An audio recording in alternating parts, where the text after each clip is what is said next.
بسم اللہ الرحمن الرحیم۔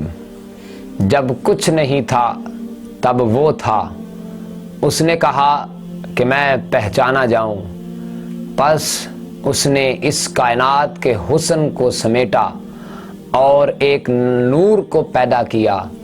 اس نور کو زمانہ محمد مصطفیٰ صلی اللہ علیہ وآلہ وسلم کے نام سے جانتا ہے، اور وقت گزرتا گیا، پھر اس نے چاہا کہ میں اپنے محبوب کی تعریف کرواؤں، پس اس نے پھر زمین و آسمان کو پیدا کیا اور زمین و آسمان کے اندر مخلوقات فرشتوں کو پیدا کیا اور سورج اور چاند کو پیدا کیا۔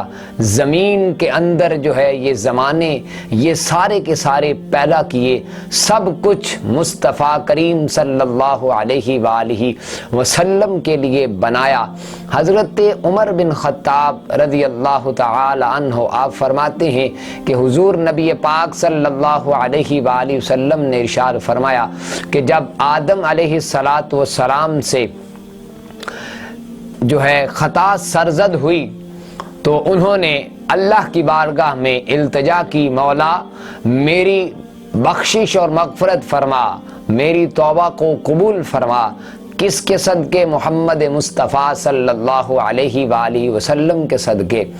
تو حضرت حضور نبی پاک صلی اللہ علیہ وسلم فرماتے ہیں کہ اللہ نے فرمایا آدم تیری توبہ تو قبول ہوتی ہے، پس تو یہ بتا تو محمد کو کیسے جانتا ہے؟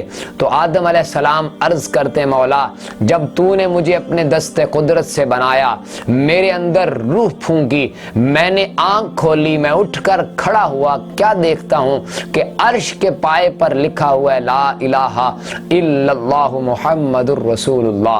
تو میں نے سمجھا کہ جس کا نام اللہ نے اپنے نام کے ساتھ جوڑ رکھا ہے یہ کوئی عام ہستی نہیں ہے۔ تو اللہ رب العزت نے فرمایا اے آدم تم نے بالکل ٹھیک سمجھا ہے، لولاک لما خلقت الافلاک، اے آدم اگر اس محمد کو پیدا کرنا مقصود نہ ہوتا تو میں تمہیں بھی پیدا نہ کرتا اور اس کائنات کی کسی چیز کو بھی پیدا نہ فرماتا۔ تو اس کائنات کے ذرے ذرے کو سجایا محمد مصطفیٰ صلی اللہ علیہ وآلہ وسلم کی عظمت اور شان کی خاطر اس کائنات کو تخلیق کیا گیا، تو حضور نبی پاک صلی اللہ علیہ وآلہ وسلم کی خاطر اس کائنات کے اندر یہ جو رنگینیاں سجائی گئیں، یہ کائنات جو بنائی گئی، یہ ساری کی ساری محمد مصطفیٰ صلی اللہ علیہ وآلہ وسلم کے صدقے اور آپ کے وسیلے اور آپ کی خاطر بنائی گئی۔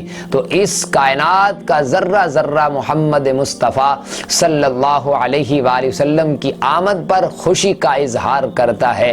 ہر کائنات کا ذرہ جو ہے وہ خوشی مناتا ہے کہ محمد مصطفیٰ صلی اللہ علیہ وآلہ وسلم کی آمد ہو رہی ہے۔ اس لیے کہتے ہیں نثار تیری چہل پہل پہ ہزاروں عیدیں ربیع الاول، سوائے ابلیس کے جہاں میں سبھی تو خوشیاں منا رہے۔